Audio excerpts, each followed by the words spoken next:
আজ বানিয়ে দেখাবো খুবই সহজ পদ্ধতিতে মশলা তেল পটল। এটি বানানোর জন্য পটল এইভাবে কেটে নিয়েছি। এরপর কড়াইয়ে তেল দিয়ে পটলগুলি দিয়ে দেব। নুন ও হলুদ গুঁড়ো দিয়ে ভেজে নেব। ভালোভাবে ভাজা হয়ে গেলে তুলে নেব। এরপর ওই তেলে একটি তেজপাতা ও গোটা গরম মশলা দিয়ে দেবো। এবার দেব পেঁয়াজ বাটা।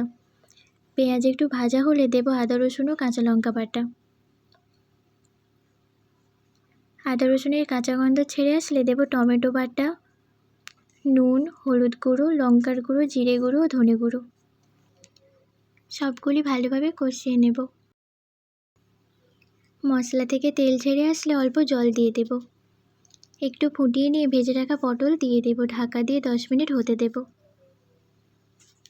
একদম ভালোভাবে সেদ্ধ হয়ে গেলে গরম মশলা গুঁড়ো দিয়ে মিশিয়ে নামিয়ে নেব।